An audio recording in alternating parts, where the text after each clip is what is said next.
The deaths may have been unintentional, but they can be prevented. Yeah? Now, you know, in case you think that they might not be able to be prevented, and the fact that, you know, unemployment is inevitable, well, the researchers, you know, investigated this a bit further. They looked at, you know, some real crime prevention methods. Now, what real crime prevention methods normally are, because this is what the press tell us, and politicians, now I put the question mark there, as to whether the press automatically lead politicians and the politicians just do what they think the press wants them to do, is basically, it's around harsh punishment, increased surveillance, and crackdowns on certain groups of people. That will prevent crime.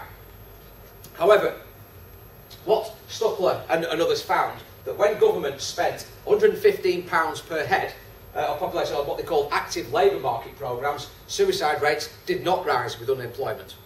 So if government spend this amount of money, £115 per head, on creating jobs, then suicide rates didn't rise. So in the countries in Europe where they did this, suicide rates didn't rise. However, in England, in the UK, sorry, we spend about $150 per head on these type of programmes. So we're spending less than what the researchers know is likely to increase suicide. So according to these studies, basically, the system that we're in now is the researchers expect this kind of thing to lead to possibly up to 290 suicides a year. So when you see that the harm that recession, poverty causes, 290 extra deaths, then, you know, you can understand why, you know, sort of the students' work, you know, we try to visualise this kind of thing, you know, and to be fair to the students, they did do it, because 95, we can say, with, like I say, with 95 times out of 100, you know, we can be correct in saying that we change people's minds. So, you know, so fair play to the students' work. Now, just a couple of points. We've mentioned this before, about this disparity between similar types of behaviours. You know, the classic difference between a tax cheat and a benefits cheat. Benefits cheats, we do crack down, we do investigate. Tax cheats, not necessarily the same. Now, part of the reason for this, it could be explained because, well, it's not visual. So, as Professor Steve Toombs talked about when he came here a few months ago, he talks about the term moral unpanic. We're all familiar with the term moral panic about crime, whereas, like I said, Professor Toombs said, you know, was talking about the unpanic, the fact that people don't panic about these 290 extra deaths that are going to happen, or all the kind of incidents and crimes that happen at work. You know, why is there an unpanic? Well, going back to Levy's comment, is well, because it's not visual. We don't see it. So therefore, we don't get the panic that we get about street crime and about other types of crime. So basically, what your work did, as soon as is you made it visual. You know, so you show that you know, when these issues are made visual, people's attitudes can change. So, you know, so a moral unpanic is a good kind of term, but you know, hopefully, you know, this kind of thing can be developed. Now, second form of panic was something that students themselves put themselves in, because we asked them to get out there in the community and start photographing different things. There was the possibility that the students could have been breaking the law. It was photographers these days, because we're having the sort of the panic about terrorism that we've had since 9/11, is that photographers, just like train spotters and plane spotters, are suspect members of society. Now, train spotters being suspect members of society is kind of different to what I would associate train spotters. No offence if you are into train spotting, but you wouldn't have thought your train spotter is the kind of person that's going to bring down a country. However, in the kind of panic stations that we're at about terrorism, that people hanging around railway stations, people hanging around airports, photographing things, are being brought into contact with the police. So it was possible that you as students could have been seen as a suspect member of society. Now, also, in regards to this, that some of the students managed to follow this case, the case of Gillen and Quinton, who organised a challenge to Section 44 of the Terrorism Act. Now, I'd have to say that, you know, if we were just doing this from a normal classroom perspective, would the students have been as actively involved in reading this case had they not been subject to it themselves? Because they themselves were at risk of breaching Section 44, they really cared about it. They really researched it, because it affected them. It meant something. You could feel the kind of, you know, sort of the anger the fact that they could be brought into contact with the police via Section 44. So some of the best debates that we've had about terrorist legislation over the last 10 years have been as a result of this project. It really has made things relevant to students. It really has made things, it really allowed them to evaluate the law that I don't think they would have done in other ways. So, but there was the possibility that we were criminalising criminology students. Because it is possible, by taking photographs in public, that you could commit an offence under Section 58. Now, as it says there, Section 58 is an offence if a person collects or makes a record of information likely to be useful to a person committing or preparing an act of terrorism. It's a very, very broadly defined offence.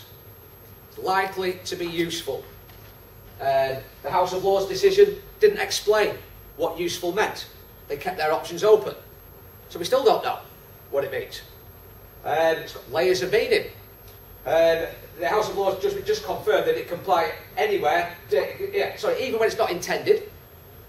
Like the point we made before, about not all crimes require intention. Well, Section 58 doesn't require intention, so you don't have to have intended to help somebody, but as long as it assists somebody, somewhere, to commit or prepare an act of terrorism. It is potentially possible. Similarly, the second offence could be if students photographed police officers.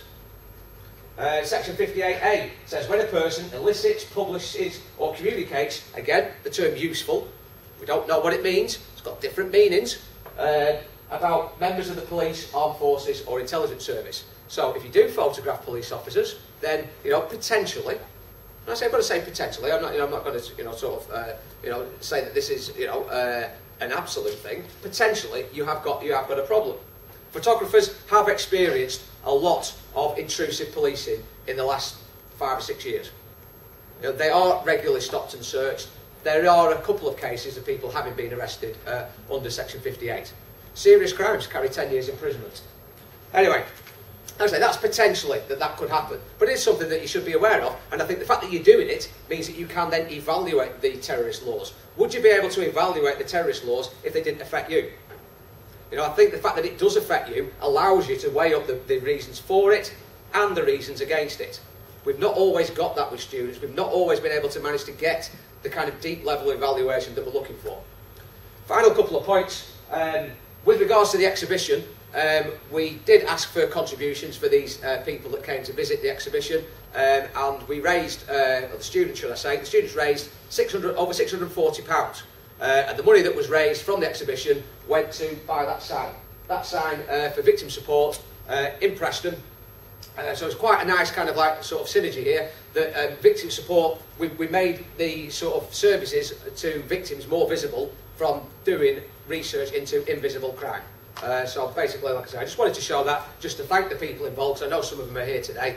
So that's basically what your work achieved. Well, two things it achieved. Also, it changed people's minds, and it achieved that as well. Final couple of points I'd like to mention, please. We believe that the power of the image, in terms of Myra Hindley, in terms of Maxine Carr, shows how powerful the image can be. Yeah, Maxine Carr is having a life, we don't know.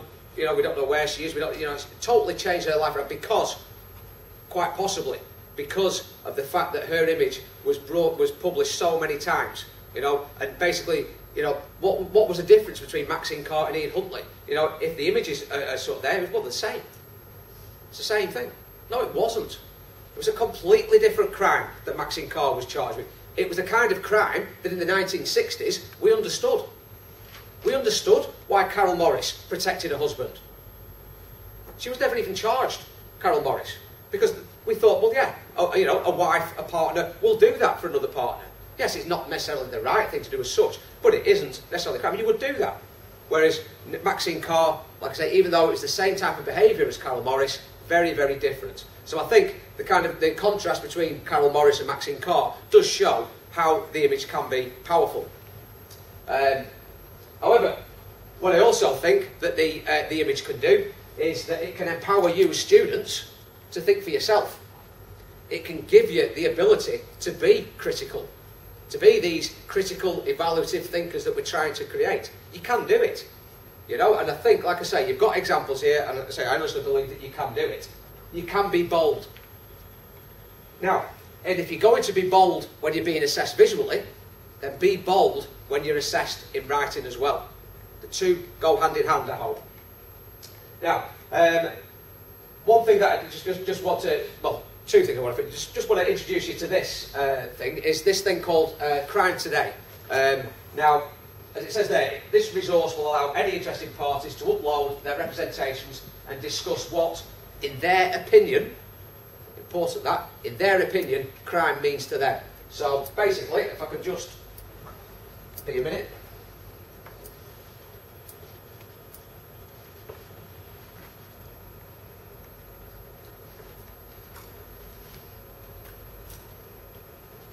So, after Christmas, say in 2011, so we've got this website set up, and hopefully, in the same way that students got involved with the exhibition, you'll all get involved with this with this website there. I say basically, is we want as many people as possible to upload images of what they think crime is, and that's basically the gist of what the wiki is. And like I say, hopefully you'll all want to get involved with it.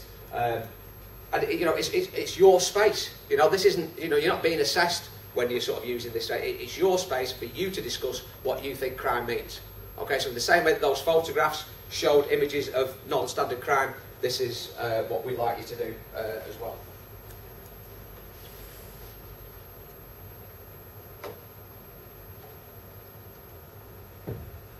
And that final line is the last thing. The whole, you know, sort of gist about this was challenge common sense thinking. That was the mission statement for the first exhibition, was challenge common sense thinking about crime. It isn't just about violence, it isn't just about homicide, it's much broader than that.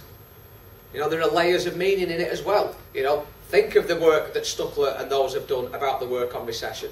Yeah, think about the sort of images about Maxine Carr and the lack of images when it comes to Carol Morris.